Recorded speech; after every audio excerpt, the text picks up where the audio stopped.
So, Hey everybody, we're hello. back. It's Sophie and Marco. We're continuing our countdown of Psych's Halloween episodes and how we rank them. And Marco was just about ready to give his number 8. Number 8. Here's Lassie. And now this episode is a Shining parody mixed with a Rosemary's Baby parody and Ghostbusters. It's done very well. And I think when I first watched it, I actually did not like it. I fell asleep. I thought it was boring for some reason. But now I rewatched it. I really like it. I was really surprised. It's it's it's got a lot of great moments, especially with the Ghostbusters costumes. I thought that was cool, and the Rosemary's Baby stuff and Lloyd. I thought he was a great character. Everything in the episode.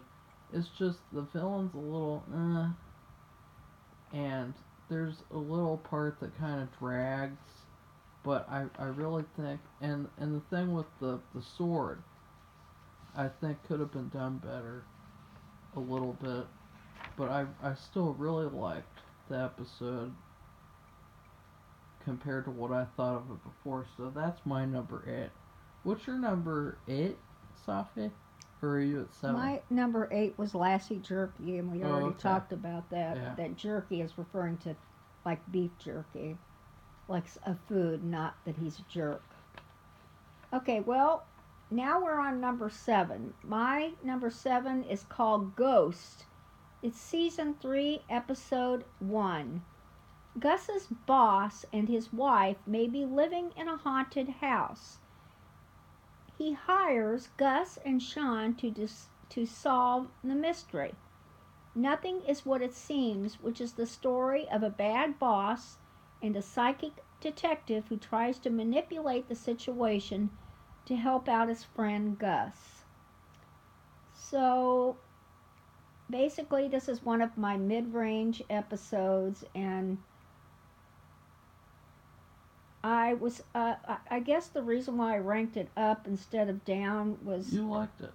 it was because I didn't know, I couldn't believe what happened. I never would have figured that out, and there's actually two big surprises in it. Well, I call them surprises. I don't know if it would be, people would perceive them that way, but two big unexpected things happen. And it's not really that funny. There's some funny stuff like right at the beginning. Are you serious? But not all the way through. But I thought what I thought was significant in it is not what was funny, but what was, except the thing at the beginning, but the two unexpected events. And so that's why I ranked it number 7. All right, Sophie. So what's your number 7, Marco? The devil is in the details and in the upstairs bedroom. Okay. Do you want me to summarize it? It's a great episode. I think that Ray Wise is the best part of it. And if the episode did not have Ray Wise, it would not have been very good. So that's why I rank it so low. Well, I mean, not low. I mean in the middle. Because Ray Wise really makes the episode. I think the mystery is okay. But overall, if Ray Wise wasn't in it, it wouldn't be probably any good. And it had some really funny moments. And it was important too, because this was a time when Gus thought that he was right and he was leading the investigation, and Sean had to think of a way to try to rein him in. Yeah. So, what's your number 6, Sophie? Well, actually, that is my number 6. The devil is in the details and in the upstairs bedroom. It's season 4, episode 4. In 1989, Gus and Sean attend St. Adela's Catholic Sunday School. But Sean confounds the priest with his never-ending details about Noah's Ark. His never-ending questioning about the details of Noah's Ark. Exasperated, the priest, Father Wesley, calls Sean's dad and complains, prompting him to come by the church. Sean explains, quote, "The details are everything in life." Carrying this belief to adulthood, Sean and Gus solve the case of a suicide jumper who jumped off a very high point of their old church, St. Adelais. As Agatha, the jumper, goes off the building, Lucy, her friend, watches in horror. Sean and Gus have to decide whether or not this is demonic possession as claimed by Father Wesley or something even more sinister like murder. And I like this another mid-range episode because of Marco brought up the actor in it who played the priest was in Twin Peaks, and he actually played a bad guy in Twin Peaks. Hey, I wouldn't spoil that if I were you.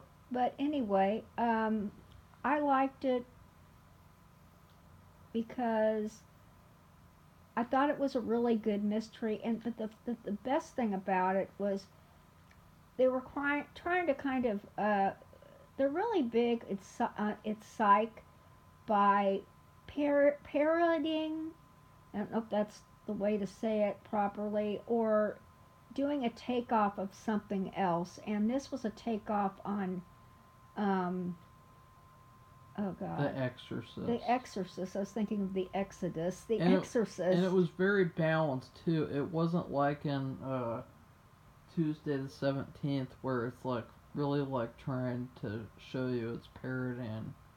Well, I think for The Exorcist, there's this scene, and I think there's some posters made up of it, and like maybe even like video or DVD covers, where they have the apartment in the background, and it's real like foggy and dark.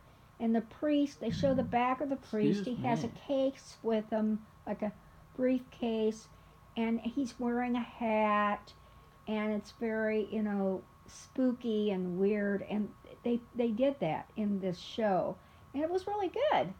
Yeah. And the guy, what'd you say, Max Wiseman? Wise?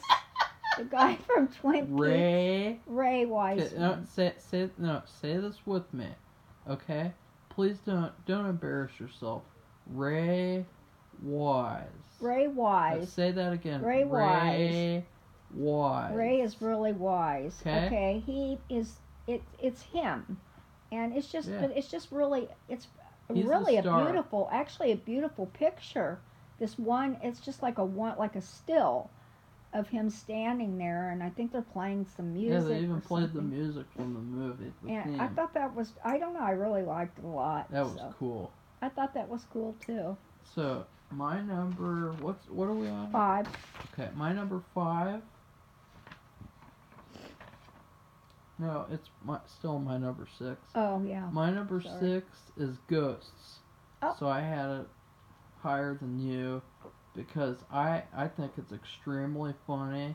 I think it's very clever. It's like a reverse mystery almost. And I think it's really cool because it shows that Sean like had this all planned out. He's like, he knew that this would happen at one point where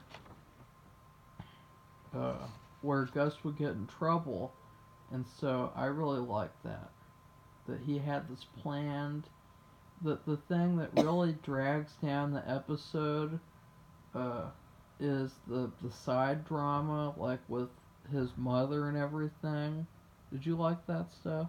No. No, me neither. I didn't like that. I thought it was stupid. That was silly. And like from like a soap opera show and not Psych. And so I would, if you just took that out of the episode, this would easily be like my number 3.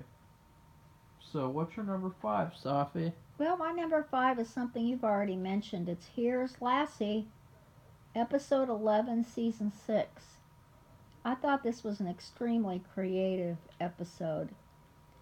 Lassie moves into a beautiful, spacious new apartment. But after living there for only a short time, he begins having hallucinations and he can't sleep. Lassie hires Gus and Sean to find out what's happening in his apartment. They even stay overnight, and while they're there, Lassie still continues seeing things and can't sleep. But fortunately, Gus and Sean and Lassie all witness blood coming from the ceiling through the living room light fixture. There are so many Shining references. From The Shining, Lloyd is the caretaker of the apartment building. There are twin old ladies, not little girls, living down the hall. And they're not the same actors from the original movie too, so no, just their own clear. kind of takeoff with their own actors and their own take on the They're actors. good. And the old ladies actually wear the identical outfits. And another part of it, it's a takeoff. Besides The Shining, it's also a takeoff on I already mentioned it. Rosemary's Baby. The neighbors are called the Farrows, like Mia Farrow, and the mother has a pixie cut and is pregnant and is named, instead of Rosemary, Rosemarie. So is this apartment building haunted? 2 people have jumped to their deaths from Lassie's apartment. Even the building architect killed his wife and committed suicide. So what is going on? That's what this mystery is about. And it's pretty good. And I thought it was extremely creative. And the girl she dresses exactly like Mia Farrow did in Rosemary's Baby. And their kid, little boy, I don't know if his name was Danny or not, like in The Shining, but he rides a big wheel around the apartment building, and it looks just like The Shining. So I liked it because of its creativity. I thought they did that very well, and it was a good mystery, because if things would have stayed the same, Lassie probably would have jumped out of the building too, to his death. So it was good that they solved the mystery before anything bad happened to him. So that was my number 5. Okay, my number 5? 5 is Lassie Jerky. I think this episode's fantastic. It's very creative. I like the characters. Some of them, meaning I think they're good representations of the stereotypes that they're showing. And I think that the villain is good because it's a very real villain, unlike a lot of these found footage movies where it's just some supernatural crap, fake computer generated crap. It's really cheap and dumb. And I think that just a lot of great moments, a lot of great comedy. I think this is Lassie's best moment too, his best parody moment, because in the moment he has to reenact the scene from Blair Witch where he's crying and everything, and that moment was like the best moment of the episode. He really killed it. That was a good part of it. I haven't really seen. I just remember when they were advertising for the movie when it was going to come out, they kept showing that, and he did it exactly almost the way it was when they were advertising for the movie. And the camera's out of proportion on purpose, so you can't see like his whole face, and like the camera's up his nose and everything. I mean, it was really perfect. So, what's your number 4, Safi? Okay, my number 4 is Tuesday the 17th, Season 3, Episode 13. Back in 1988, Gus and Sean go to camp. Sean gets jealous at the friendship between Gus and another camper, Jason Cunningham. So jealous, in fact, Sean throws a piñata he made in their crafts lesson or class into the lake. Years later, Jason Cunningham shows up and returns to hire Gus and Sean to find a missing camp counselor. He recently purchased the children's campground they attended as kids and wants to renovate it and start a new camp. It turns out that the missing camp counselor and other bad things are fake news. Then real murders start happening because one of the counselors has a real axe to grind over something that happened 20 years ago. I thought this was a scary episode, and the reason why I liked it so much was the ruse of what was happening in the beginning, where everything that I said about a missing camp counselor and all that was, it totally fooled me, and I didn't see it coming, and that was, I liked that. I didn't really care very much. And again, I have to mention, they had the guy from Garbage Pail Kids, but they didn't have anybody from the actual Friday the 13th movies, I believe. So, that's very strange. Okay, Marco, what's your number 4? My number 4 is Not Even Close Encounters. And this episode has the second best celebrity cameo from Freddie Prinze Jr. He plays a fantastic character and a really great. I mean, it's really unfortunate that he wasn't in more this season, because I think that his character was really wasted by only being in this one episode. And I think it's very funny, and it does something that was very needed. Nobody wants to see Sean having a good relationship with the police department. And in this episode, they make him an outsider again. That's what he started off as, an outsider. In the pilot episode, he was an outsider, and they arrested him, and they treated him like crap just because he was able to figure out who the bad guy was from the TV. In this episode, they make him an outsider again because of what he's saying about the case. That was really great that they did that. So what's your number 3. 3?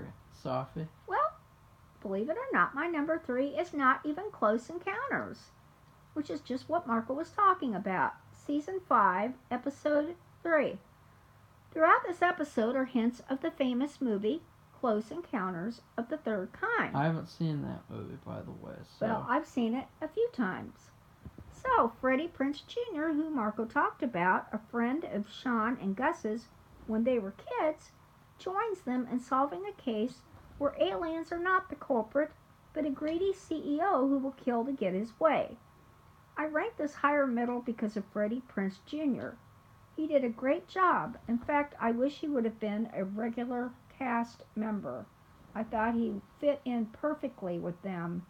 They worked well together, and I think it would have been nice if he would have been, like Marco said, several more episodes.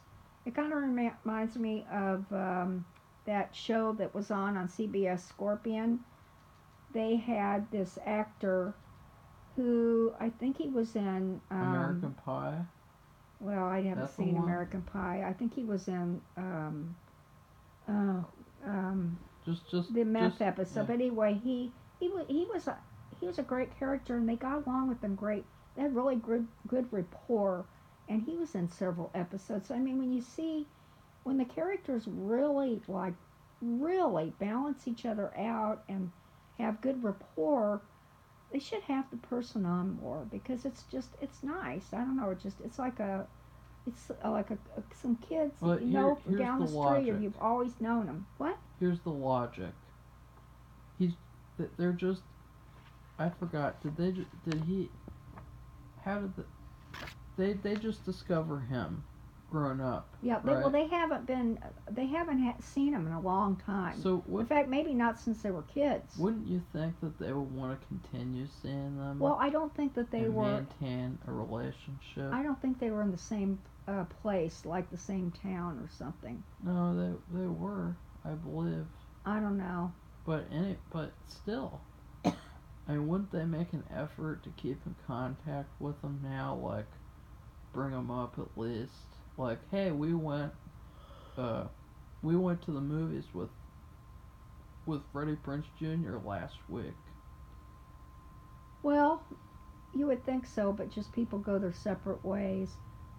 You're not old enough to have this, but Vicki and I, my best friend. We've known each other since seventh grade, and and I'm not gonna say how old I am, but it's a long time. And after high school, we didn't. We lived in separate towns and went our separate ways. That's and not. I didn't talk to her for a few years. That doesn't. And I made the effort to. They have not been talking for years already. Well, I know. So why wouldn't they want to keep in contact? That's the way it works out when you get to be adults. Well, you'll find out. It's just the way that the TV show is written. But it also happens for real people. This is a in TV real life. show. Well, maybe somebody will tell you. This is a TV show. Okay, Marco. Next, moving along, what's your number 3? My number 3 is In Plain Fright.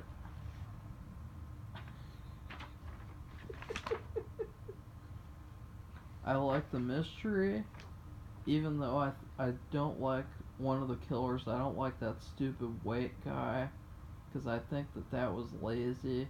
Like, oh wow, it's just this random carnival worker and he's the bad guy. And I also don't really like Ken, the Asian guy. I think his name was Ken, because he didn't really need to be in this episode. He didn't do anything for them. He didn't have any kind of impact. He was so insignificant. And in fact, like, I thought it was really funny, and I liked how Halloweeny it was. It was very Halloween related with the whole theme park and everything. I really liked that. But some elements almost make me not like it. And I think it's creepy with him appearing, the ghost of Johnny Ricketts appearing in the photo. I thought that was really cool. But overall, it's not as good as the top 2. But it is still really good.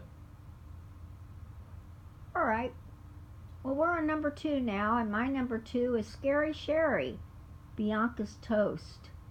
Wait, what's the title? Bianca is Toast, or Bianca made toast, or what? I thought it was Bianca's Toast. Oh, okay. I was confused, because not really that good of a title. No, right, it's Sophie? not.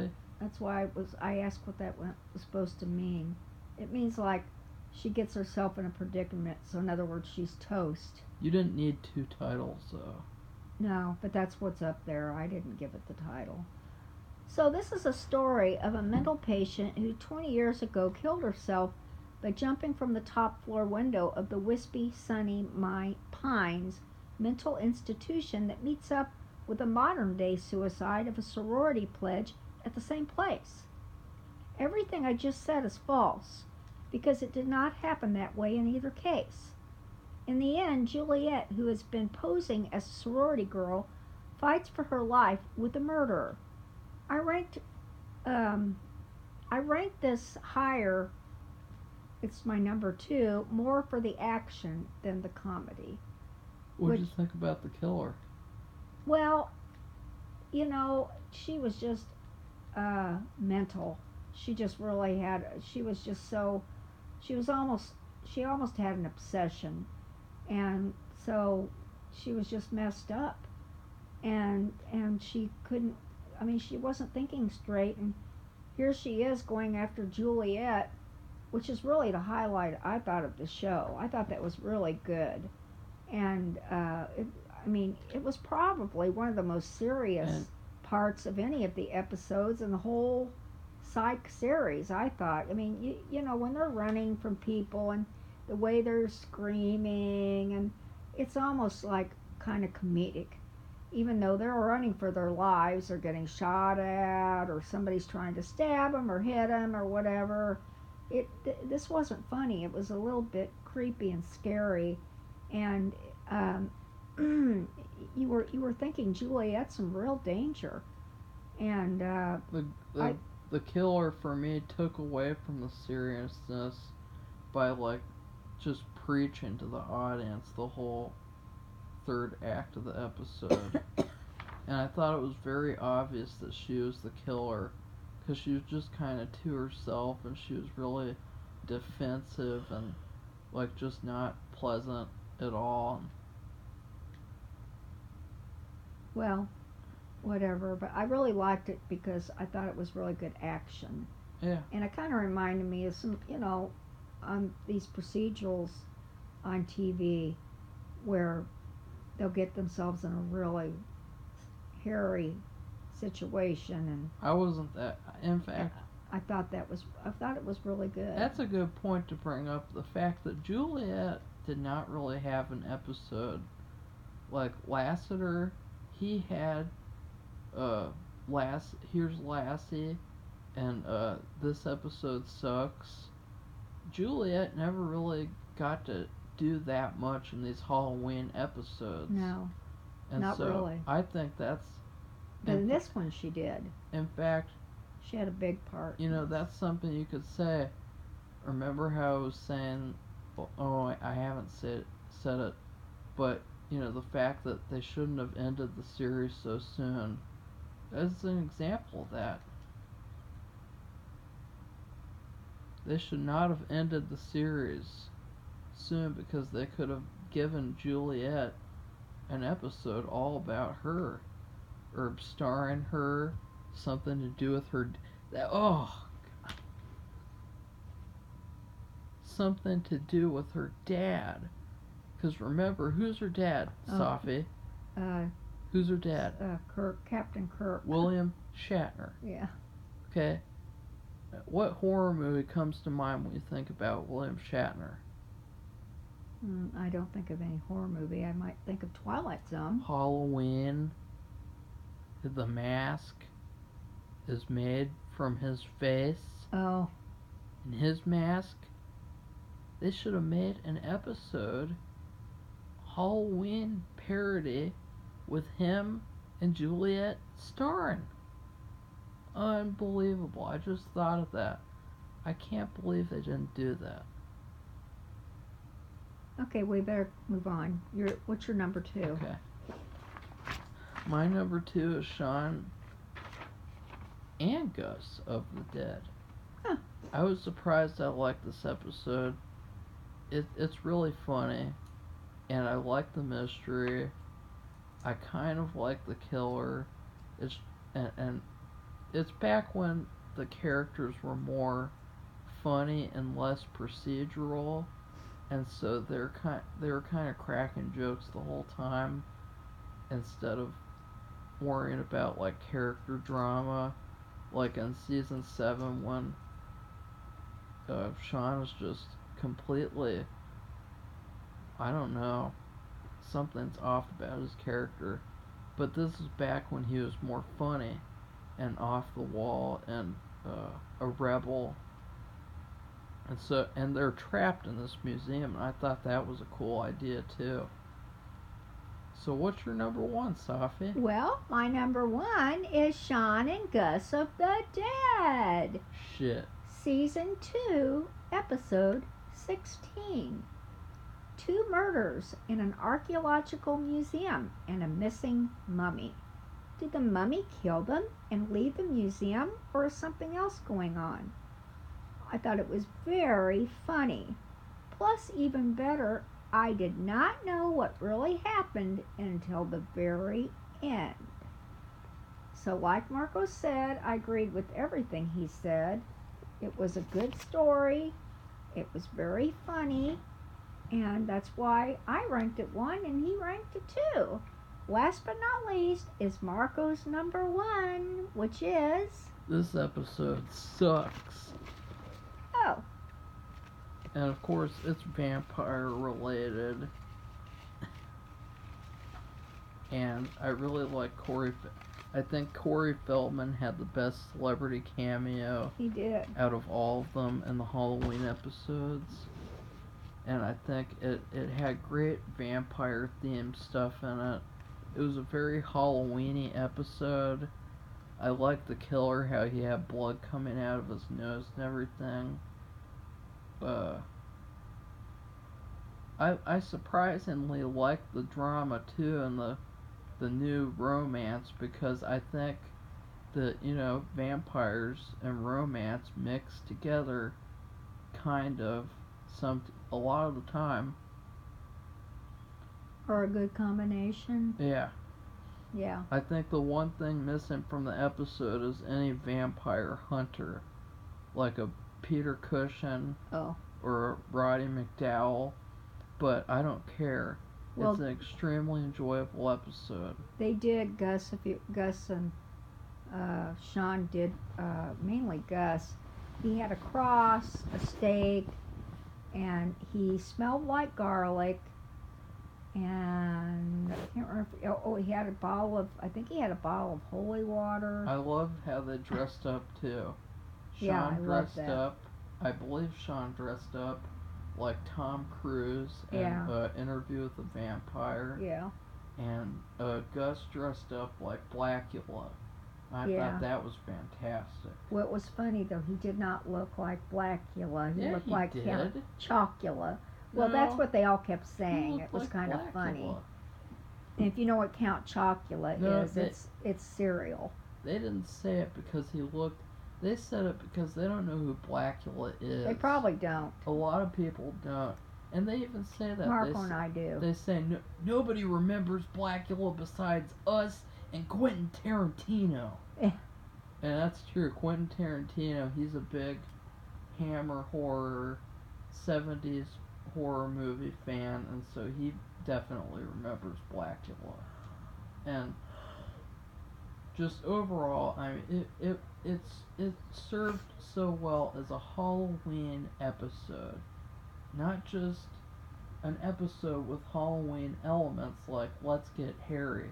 It's unfortunate that Let's Get Harry was not as good as this, because it could have if they had focused more on parodying werewolf movies and focused on making it funnier, more Halloween-y, like this was. So, that's it. Yeah, everybody, and I wanted to say, I have been reading a lot of books, but I haven't reviewed any of them. And I've only reviewed one book for our book review segment, so I will be writing up a couple of reviews. I have read a lot, though. It's just I don't know if anybody really cares about every single one that I've read. And I've read all of them by listening to them instead of sitting down and physically reading. And it's a different way. I've actually had to go out and buy. I've read whole series of books and had to buy the very first one because I figure that would be the best way to tell about the whole series, is to start at the very beginning.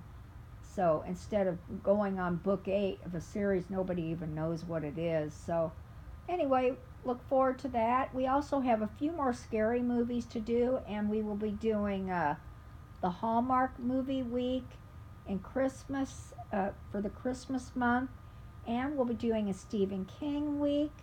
And what was the other one suggestion or idea? Remake movie month. TV movies. And TV movies.